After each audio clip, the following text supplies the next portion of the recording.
Okay. Sir Sharmila effect ఎంత ఉంది? Parliament seat వరకు ఉంది సార్, బాగా కడప పార్లమెంట్ వరకు. అట్ ది సేమ్ టైం మొత్తం శ్రీకాకుళం వరకు కూడా ఎమోషనల్ డ్రైవ్ చేయడానికి కూటమికి ఉపయోగపడింది. ఒక పాయింట్ని మీ మీద ఆల్రెడీ కక్షగా ఉన్న లేకపోతే అగెనిస్ట్గా ఉన్న వాళ్ళకి వీళ్ళకి ఆ పాయింట్ యాడ్ అయింది, ఆపోజిట్గా డిస్కస్ చేసాను. ఫ్లేవర్ ఎక్స్ట్రా ఫ్లేవర్ అయింది అది. ఓకే. అంటే ఇప్పుడు కడప సీటు గురించి మనం ఎట్లా మాట్లాడు? కడప టౌన్ ఎంఏనా పార్లమెంట్లో సార్ ఖచ్చితంగా ఇప్పుడు అవినాష్ గారికి ఓటేద్దాం అనుకున్న వాళ్ళు ఎక్కువ మంది క్రాస్ ఓటింగ్ చేశారు. అంటే ఎమ్మెల్యేకి ఇప్పుడు జగన్మోహన్ రెడ్డి గారు ఇచ్చిన స్టేట్మెంట్ ఏంటంటే మీరు నా మొహం చూసి ఓటేయండి అన్నారు. ఖచ్చితంగా వైఎస్ఆర్సీపీ వాళ్ళు ఆయన మొహం చూసి ఓట్లు వేస్తున్నారు, దాంట్లో డౌట్ లేదు అంతవరకు. ఇప్పుడు వేసారనుకోండి, పార్లమెంట్ కూడా ఓటు వేయాలిగా. పార్లమెంట్కి వెళ్ళేటప్పుడు ఆయన మొహం కాదు కదా. ఇప్పుడు అవినాష్ గారికి వేయకుండా ఎక్కువ మంది క్రాస్ ఓటింగ్, అంటే షర్మిలా గారికి వేయచ్చు, టీడీపీకి వేయచ్చు. ఇప్పుడు మా పని ఏంటంటే ఆ క్రాస్ ఓటింగ్లు ఏంటి, ఎవరికి వేసారు ఓట్లు ఏంటి వెరిఫై చేసి నిజంగానే పార్లమెంట్ అవినాష్ గారు ఎవరికి ఛాన్సెస్ ఉన్నాయని చెప్తారు మీరు? ముగ్గురికి ఉన్నాయి సార్ అక్కడ ఛాన్సెస్. అవినాష్ గారికి ఉన్నాయి, షర్మిల గారికి ఉన్నాయి, టీడీపీకి ఉంది. పోస్ట్ పోల్లో చెప్తారు మీరు? పోస్ట్ పోల్లో చెప్తాను ఎగ్జాక్ట్గా. అంటే ఆమె ఎఫెక్ట్ అయితే రాష్ట్రం మీద లేయర్ అనేది ఒకటి సార్. ఇప్పుడు కడప జిల్లాలో ఉన్నంత ఎఫెక్ట్ వేరే దగ్గర శ్రీకాకుళంలో ఉండదు. బట్ అక్కడ శ్రీకాకుళంలో పాయింట్ ఒకరు కూటమి తరపున వైఎస్ఆర్సీపీతో మాట అనుకుంటున్నప్పుడు షర్మిలా గారికి ఇటు చేశారు అటు చేశారు చెప్పేదానికి ఒక ఎమోషనల్ పాయింట్ యాడ్ అనేది యూజ్ అయింది. నిజంగా ఈ నెగిటివ్ ఫ్యాక్టర్స్ లేవనుకోండి, ఆ ఒక్క ఫ్యాక్టర్ నిలబడి ఉండేది కాదు ఇక్కడ శ్రీకాకుళంలో. ఓకే. ఇప్పుడు మహిళలు ఓటింగు జనరల్గా మీరు అనాలిసిస్లో డెఫినెట్గా మీరే ఎక్కువ అనాలిసిస్ చేయొచ్చు అది.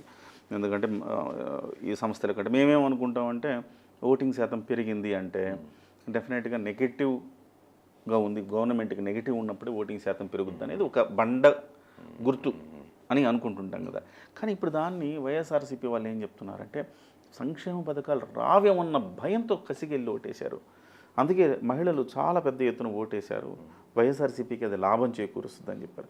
జనరల్గా సెఫాలజీలోను మీకున్న ఎక్స్పీరియన్స్లోను దీన్ని ఎట్లా అర్థం చేసుకోవాలి? ఇన్ జనరల్గా వైఎస్ఆర్ చెప్పిన పాయింట్లో ఒకటి కరెక్ట్ సార్. ఏంటంటే ఓట్ బ్యాంకింగ్ పెరిగింది అంటే అది ఎవరికి పాజిటివ్ ఎవరికి నెగిటివ్ అనేది దాని ఒక ప్యాటర్న్ లేదు. అంటే మేము 20 రాష్ట్రాల్లో డేటా తెప్పి చూసాం. ఓటింగ్ పార్టీ లాస్ట్ టైం కంటే ఇప్పుడు ఓటింగ్ పర్సెంటేజ్ పెరిగినప్పుడు చాలా రాష్ట్రాల్లో సిట్టింగ్ గవర్నమెంట్ గెలిచిందే ఉన్నాయి. మీకు ఎందుకు కేసీఆర్ సెకండ్ టైం, మీకు ఇక్కడ దగ్గర ఎగ్జాంపుల్ చెప్పాలంటే కేసీఆర్ సెకండ్ టైం గెలిచినప్పుడు లాస్ట్ టైం కంటే ముందు నెక్స్ట్ ఓట్ బ్యాంకింగ్ పెరిగింది, కానీ కేసీఆర్ గెలిచారు కదా. ఓకే. సో అట్లాగా స్ట్రిక్ట్ అలా చాలా స్టాండర్డ్ ఏం లేదు, పెరిగితే ఇల్లేవని చెప్పి. మీకు అద్భుతంగా మళ్ళీ అతనే రావాలనుకున్నా జరుగుద్ది, వద్దనుకున్నా జరుగుద్ది.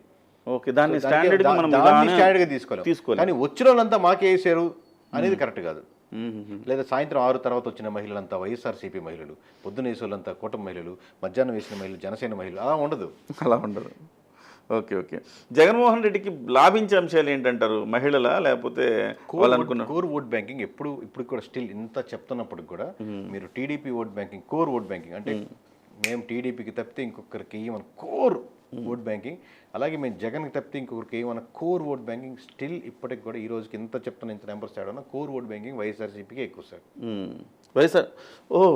టీడీపీ కంటే ఎక్కువ ఉంది కోర్ ఓట్ అంటే. ఇప్పుడు అంతే, అదే అర్థమైంది కదా మీకు పాయింట్. 30% అనేది ఎటు పోవు అనుకున్నాం అనుకోండి.